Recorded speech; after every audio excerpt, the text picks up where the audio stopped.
I never imagined my life would unravel in a single evening, but it did. My name is Marcus, and I had trusted my wife, Olivia, completely. We had been married for 7 years. Our friends called us perfect together.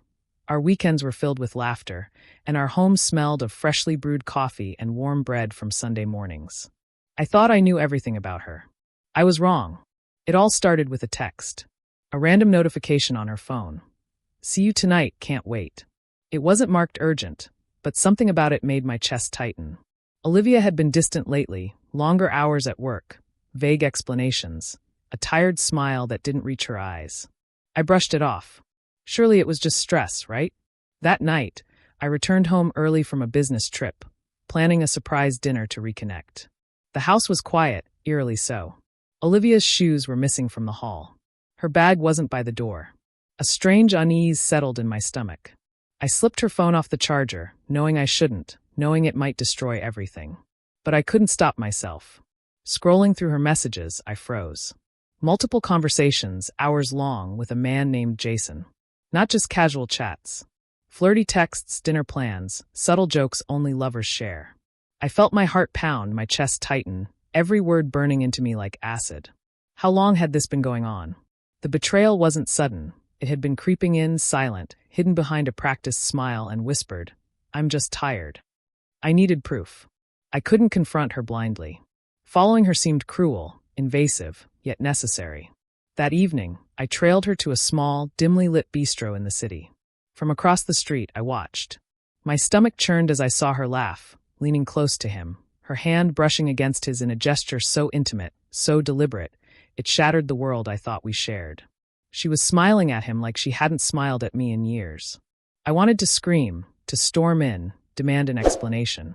But I stayed hidden, absorbing every devastating detail. I noticed the subtle things. The way she leaned in when he spoke, the way he touched her arm, the quiet thrill in their exchange. Every movement screamed betrayal, and the reality hit me like a freight train. This wasn't a mistake. This wasn't stress or confusion. This was deliberate. When she left, I followed silently, keeping a careful distance. They drove to a small apartment in the outskirts, laughing, unaware, or perhaps not caring, that I had seen everything. My hands shook, my mind raced.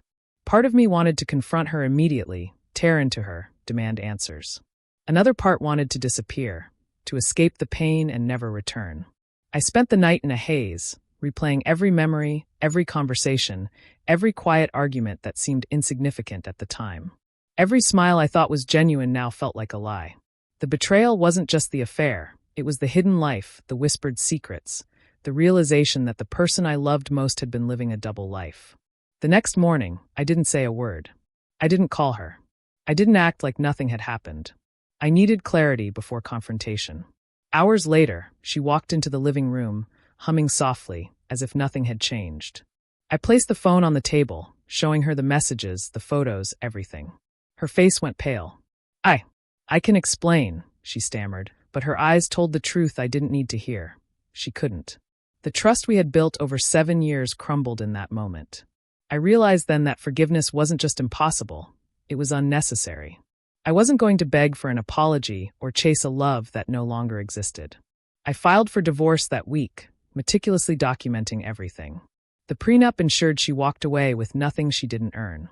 And though the process was painful, I felt a strange liberation in the truth.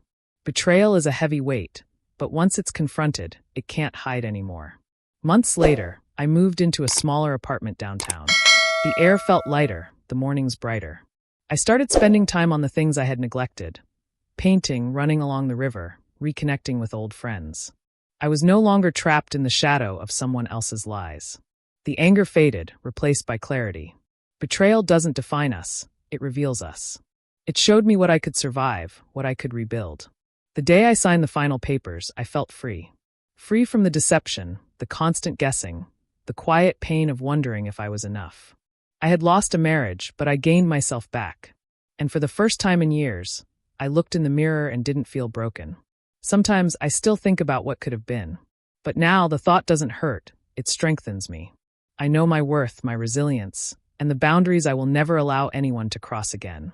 If you've ever been betrayed, silenced, or forced to watch someone you loved slip away, know this. Your story doesn't end with their lies. Reclaim your power, stand firm, and rise stronger.